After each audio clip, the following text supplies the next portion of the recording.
सबको सुप्रभात है। तो यीशु के नाम में सबको अभिनंदन।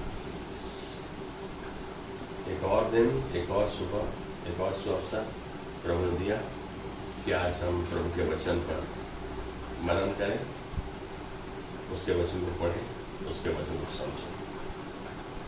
इससे पहले कि हम वचन में जाएं, आइए अपनी आंखों को बंद करेंगे और अपने सरों को झुकाएंगे। प्रभु धन्यवाद देते हैं आज के इस सुंदर दिन के लिए, इस अवसर के लिए, तेरे अनुग्रह, तेरे अभिषेक, तेरे चलन, तेरी अगुवाई के लिए।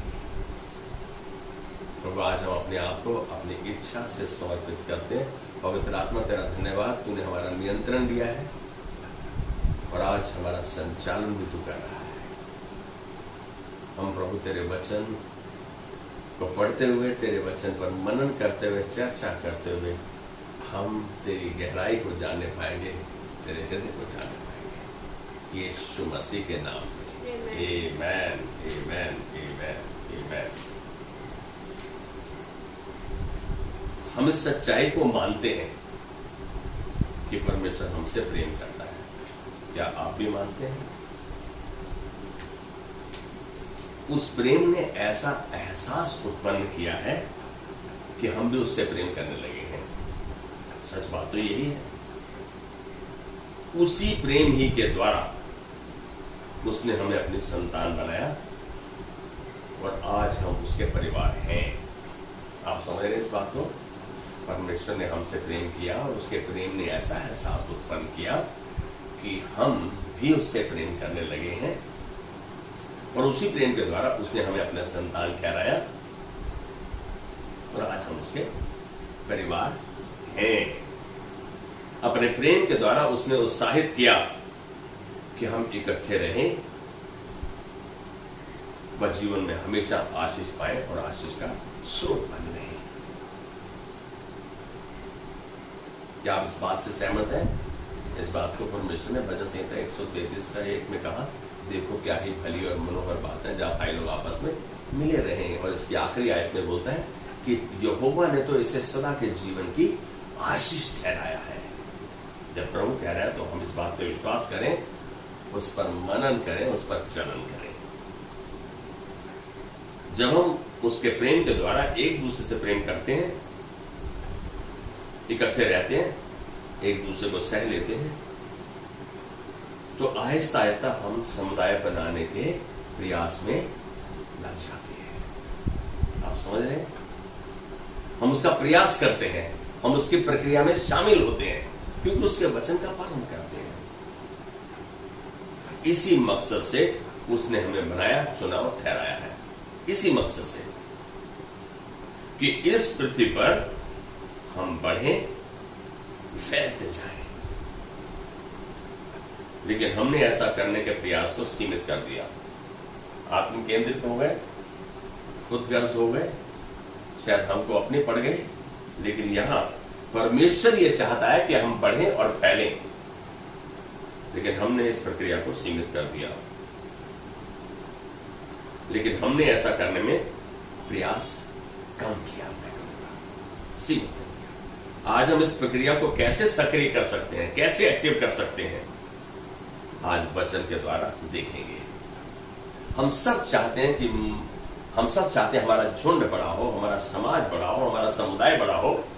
और आज का जो शीर्षक है वचन का, जो वचन बांटने का आधार है, वो है समुदाय बनाने की प्रक्रिया। समझ रहे हैं आप? Cultivating community. याकूब 3:18 में यदि हम मैसेज बाइबल के अनुवाद में देखते हैं तो मैं कहूंगा आप एक स्वस्थ, मजबूत समुदाय, मजबूत समाज बना सकते हैं। अपने परमेश्वर के साथ कैसे? अपने परमेश्वर के साथ सही धार्मिक जीवन के द्वारा। आप यदि सही उसके वचन के अनुसार जीवन जीते हैं तो आप एक धार्मिक जीवन जीते हैं उसके द्वारा, और उसके फल का आनंद ले सकते हैं। हम इस बात को देखें कि शुरू से अंत तक हम कहां उसके वचन को पढ़कर समझ रहे हैं और कहां उस पर चल रहे हैं, इसी पर टिका है। यदि आप सख्त परिश्रम करते हुए एक दूसरे से मिले रहें, सख्त परिश्रम करते हुए एक दूसरे से मिले रहें, इसे मेल मिलाप वाला जीवन, मैं कहूंगा धार्मिकता वाला जीवन कहेंगे। प्रेरितों का काम दूसरा अध्याय और 42वीं आयत में यदि हम देखें तो क्या कह रहा है? ये कहता है और हमें बताता है यहाँ पे, पहले मसीहों ने अपने आप को प्रेरितों के प्रति समर्पित किया। जो पहले मसीह थे, जो पहले चेले बने, प्रेरितों ने सुसमाचार दिया उनको, और जो पहले चेले बने उन्होंने अपने आप को प्रेरितों के प्रति समर्पित कर दिया, शिक्षा पाई, संगति रखी, रोटी तोड़ी और प्रार्थना में लौलीन रहे। आज हम देखें, यदि पहले जो चेले थे, पहले जो मसीह थे, उन्होंने जैसा किया, क्या हम उस प्रक्रिया के अनुसार चल रहे हैं? इन प्रथम मसीहों ने, इनमें हमने एकता का व इकट्ठे रहने का उदाहरण देखा, एक एग्जाम्पल देखा। हम इसको देख रहे हैं कि कैसे वो लोग इकट्ठे रहे, कैसे उन्होंने शिक्षा पाई, प्रेरितों के प्रति समर्पित करके कैसे उन्होंने रोटी तोड़ी, इकट्ठे स्तुति आराधना की और उन्होंने इकट्ठे रहे। समुदाय समर्पण चाहता है, इस बात को समझ ले हम। यदि आप समुदाय बनाना चाहते हैं, आप लोगों के बीच में सेवकाई करना चाहते हैं, तो वो समर्पण चाहता है। केवल पवित्र आत्मा विश्वासियों में एक सच्ची संगति बनाने में सहायता करता है। केवल वही सहायता कर सकता है, पवित्र आत्मा। लेकिन वह तभी करता है जब हम अपने चुनाव व समर्पण को उसके वचन के संतुलन में ले आते हैं। पवित्र आत्मा तब करता है जब हम अपने जो चुनाव लेते हैं, जो चॉइसेस वी मेक, वो वचन के संतुलन में लेते हैं। हम अपने फायदे के लिए आत्म केंद्रित होकर नहीं, लेकिन प्रभु केंद्रित होकर, प्रभु के वचन पर केंद्रित होकर। इफिसियों 4:3 में यदि हम देखें तो प्रेरित पौलुस इस बात को पक्का कर रहे हैं।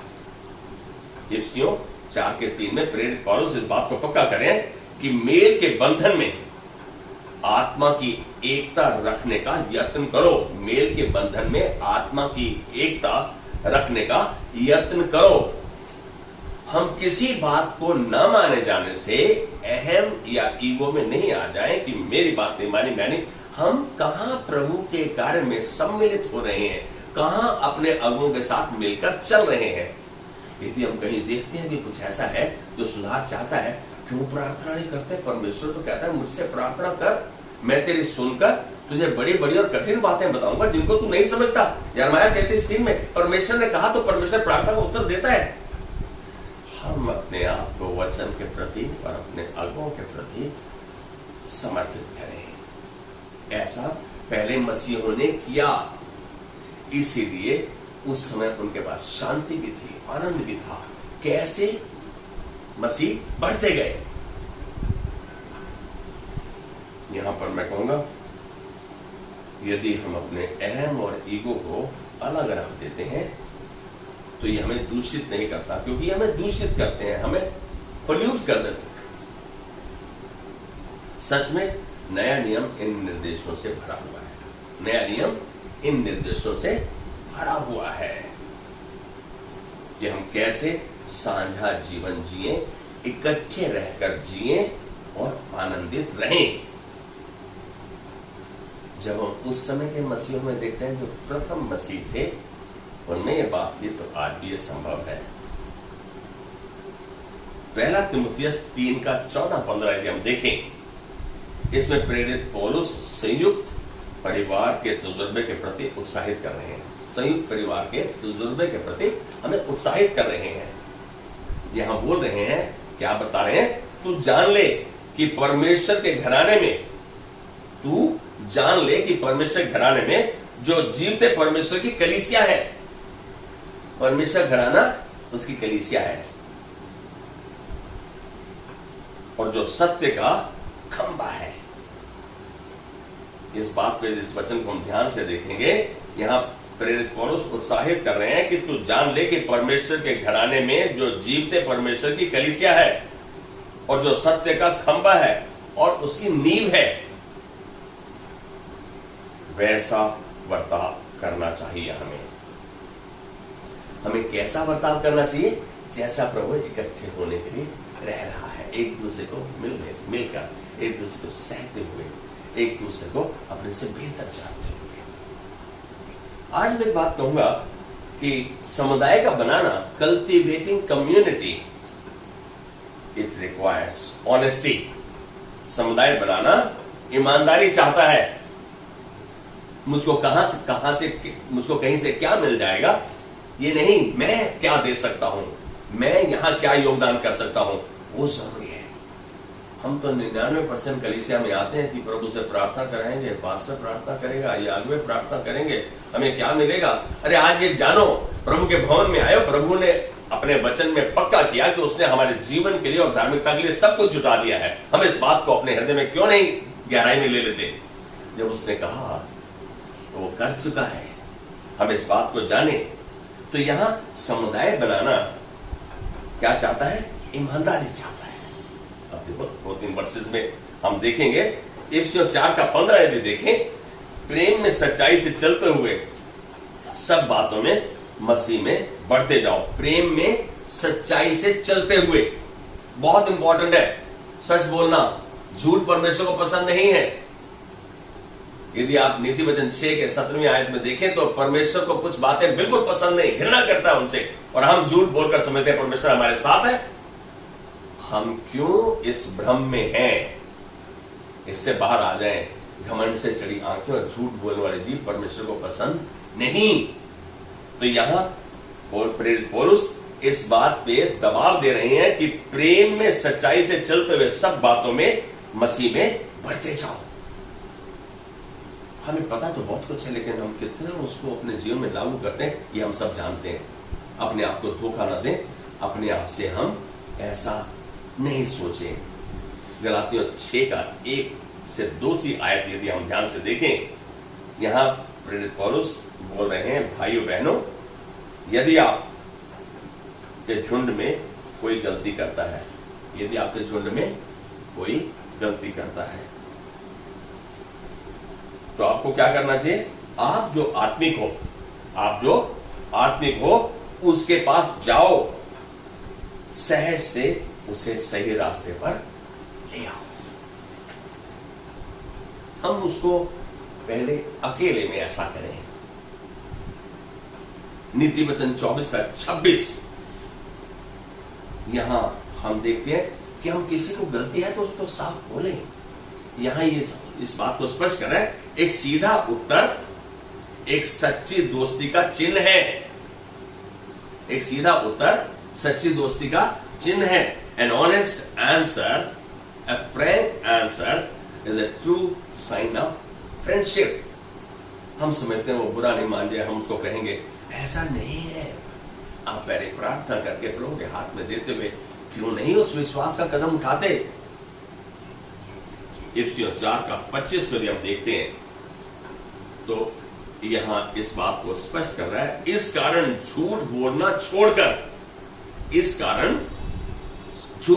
छोड़कर हर एक अपने पड़ोसी से सच बोले।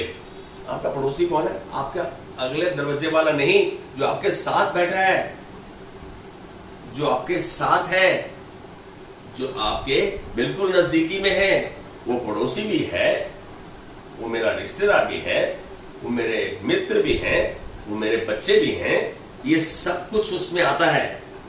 इस कारण झूठ बोलना छोड़कर हर एक अपने पड़ोसी से सच बोले। क्या हम सच बोलना चाहते हैं? आजकल मैंने कहावत सुनी है, सच से जीवन थोड़ी जी सकते हैं जी, जब तक झूठ ना बोलो। आज एक बात बोली, यदि प्रभु का वचन सच बोलने के लिए उत्साहित कर रहे हैं तो हम सच बोलें, चाहे हमको नुकसान भी क्यों ना सहना पड़े।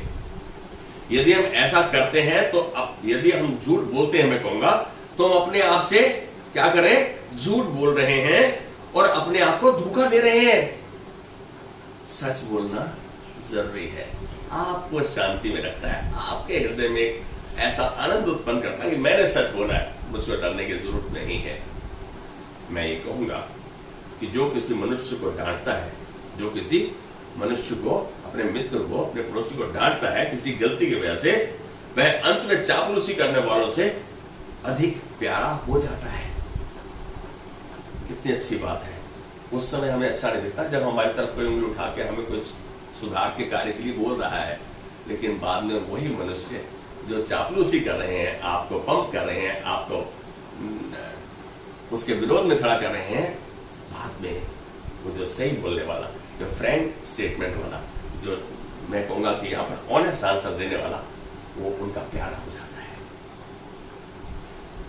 कितनी अच्छी बात है कि पहला हमने देखा था कि समुदाय यदि बनाना चाहते हैं, कि झुंड बनाना चाहते हैं, आप सच में यदि प्रभु के कार्य को चाहते हैं कि फैले और बढ़े, तो उसमें समुदाय बनाने में जो भी अगुवाई करते हैं उनको ईमानदार होना आवश्यक है। दूसरा,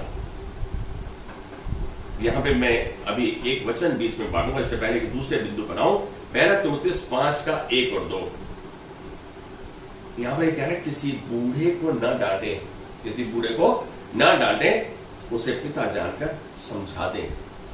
किसी बूढ़े को न डांटे, उसे पिता जानकर समझा दे, और जवानों को भाई जानकर, और जवान स्त्रियों को पवित्रता से बहन जानकर समझाओ। आप मेरी बात समझ रहे?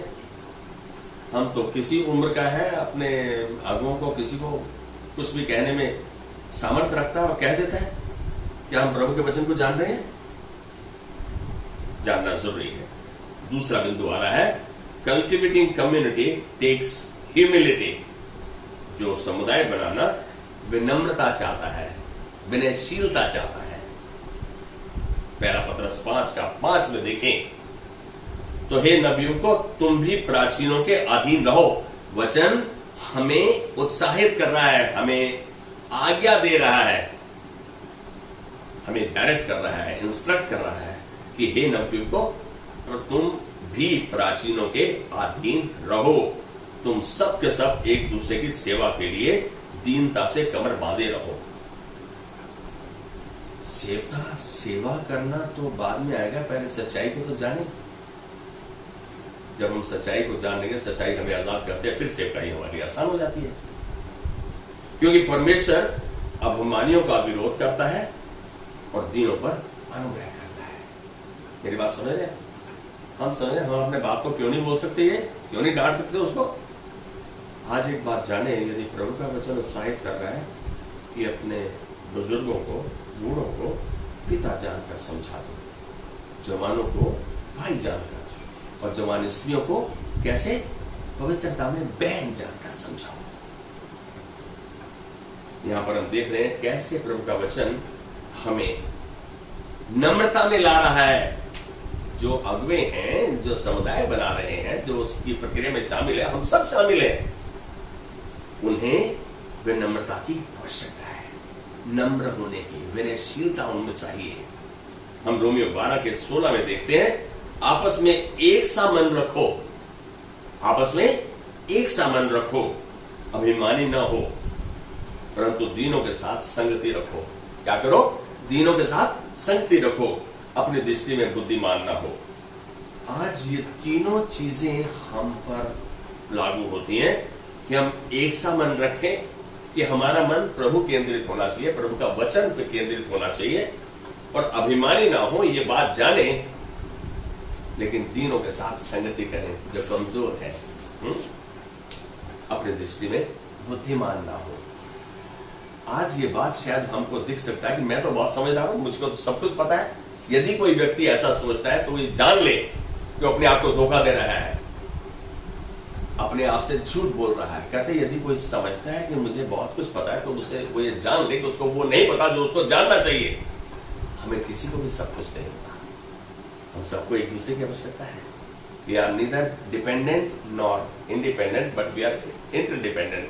हम ना तो स्वतंत्र हैं ना परतंत्र हैं, लेकिन हम एक दूसरे पर आश्रित हैं। इस बात को जाने हम, हमें एक दूसरे की मदद की जरूरत है।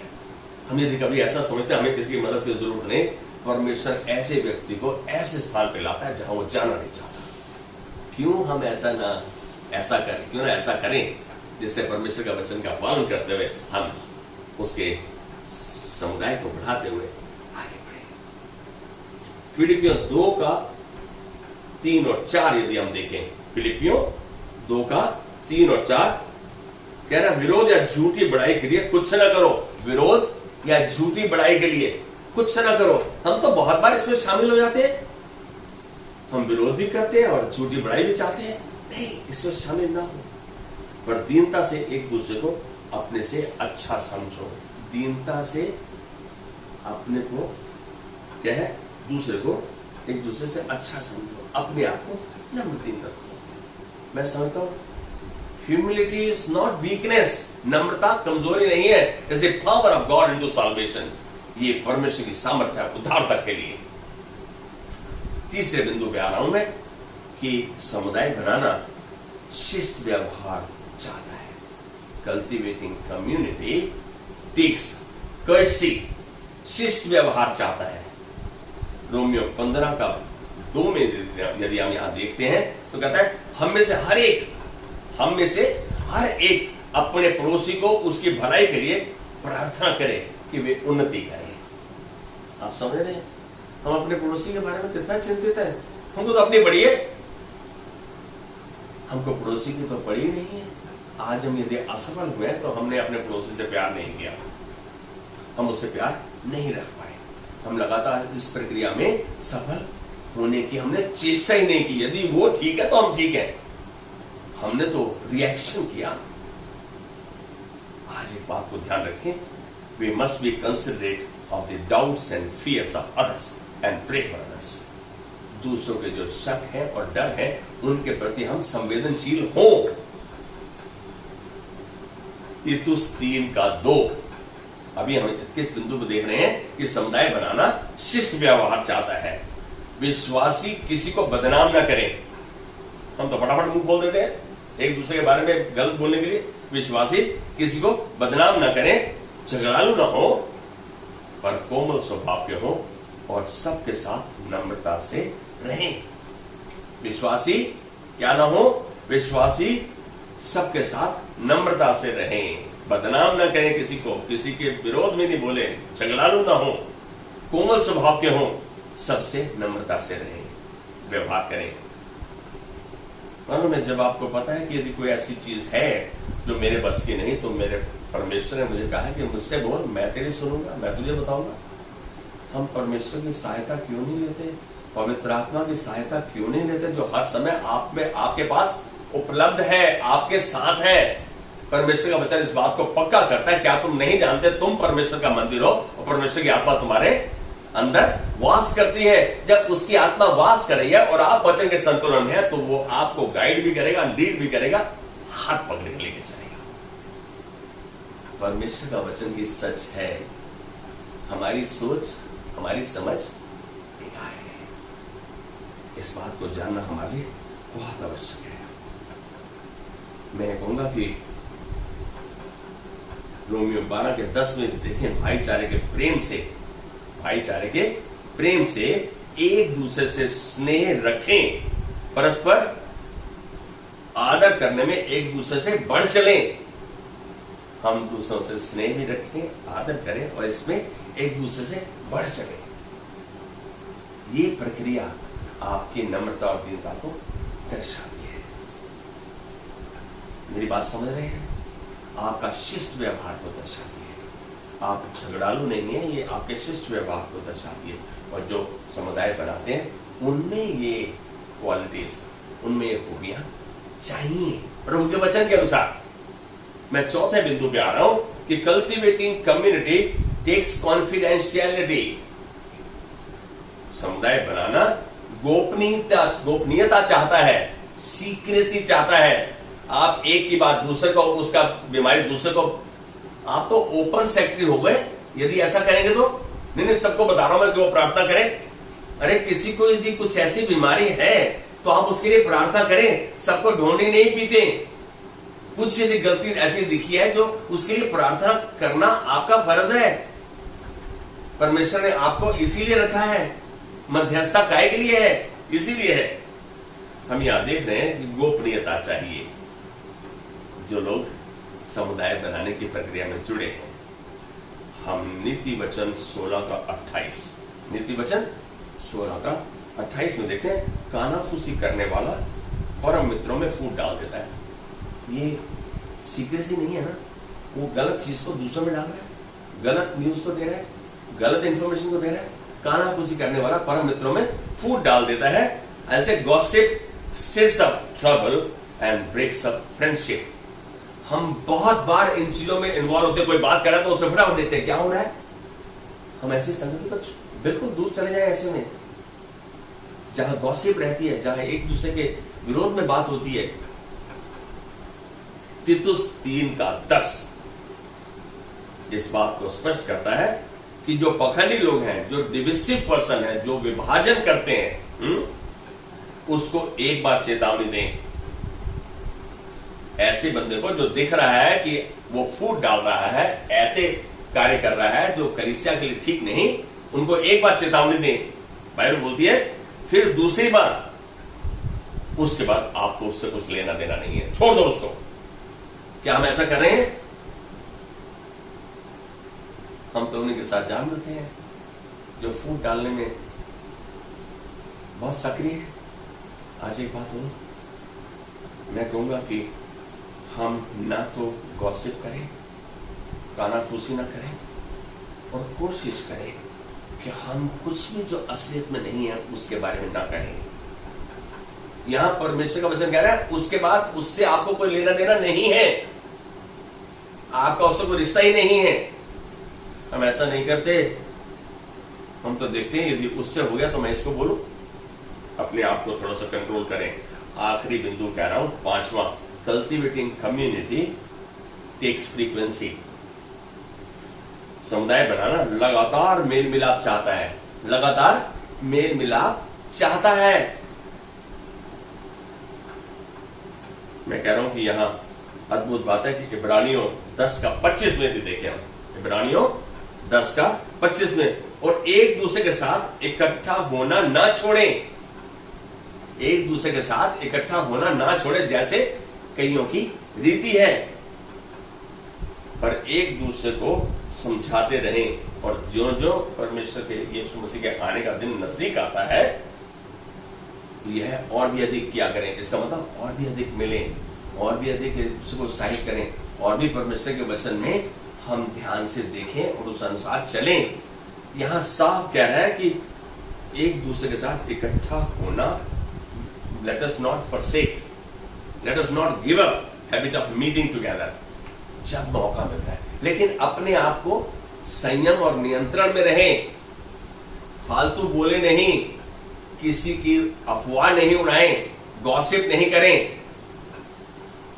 कभी कभी पास्टर का एक कदम लोगों को बुरा लगता है कि जो सभा खत्म हुई, सेल ग्रुप खत्म हुआ, पास्टर बोलता है कि इसको प्रार्थना की आवश्यकता है, प्रार्थना करके वो सब चल देता है।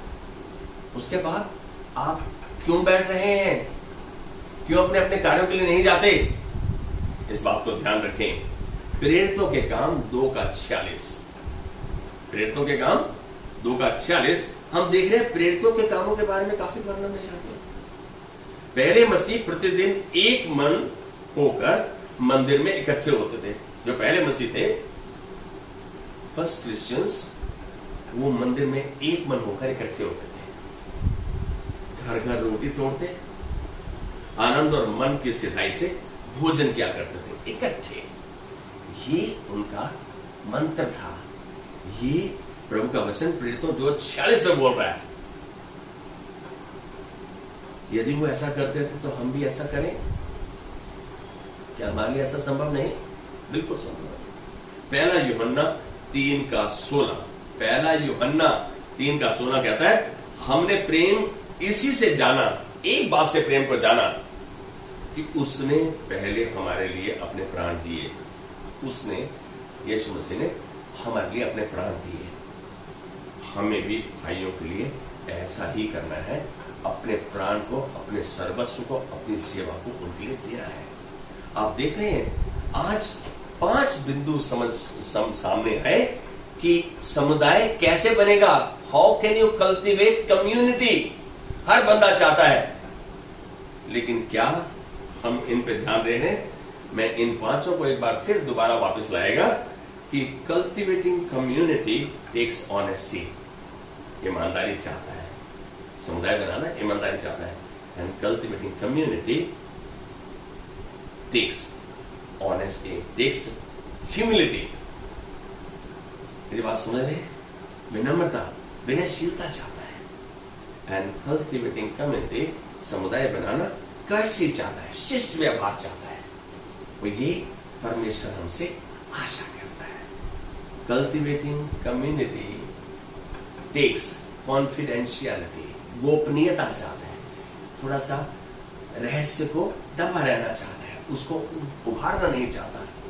एंड कल्टिवेटिंग कम्युनिटी, समुदाय बनाना लगातार मेल मिलाप चाहता है, फ्रीक्वेंसी चाहता है। आज हम एक बात जाने हैं कि हम सब इस समुदाय को देखना चाहते हैं बढ़ता हुआ। हम प्रश्न उठाते हैं लेकिन अपने आप से प्रश्न नहीं करते, क्या मैं इस समुदाय बनाने की प्रक्रिया में शामिल हूं? आज विनती करेंगे, प्रभु मैं तो आत्म केंद्रित रहा, सेल्फिश रहा, सेल्फ सेंटर्ड रहा, सेल्फ मोटिवेटेड रहा, अपने बारे में सोचा। लेकिन आज देख रहा हूं प्रभु, जो महान आज्ञा तूने दी चेले बनाने की, उनको शिक्षा देने की, उनको बपतिस्मा देने की, प्रभु ये तूने इसलिए दी कि ताकि मसीह परिवार बढ़े, फैलता जाए, ताकि तेरे खुशबू जो प्रेम की है वो दूसरे जग तक, दूसरे देशों तक पहुंचने पाए, दूसरे परिवारों तक पहुंचने पाए। आज प्रभु हम पछतावा करते हुए माफी मांगते हैं कि हमने इस प्रक्रिया में वैसे सक्रियता नहीं बरती जैसे बरतनी चाहिए। लेकिन आज माफी मांगते हैं तुझसे प्रभु, और पवित्र आत्मा तेरी मदद मांगते हैं कि ऐसा करने में हमारी मदद कर। धन्यवाद प्रभु, तूने इस विनती को हमारे मुख से निकलने से पहले सुन लिया है, हमेशा हमारी प्रार्थना सुन लेता है।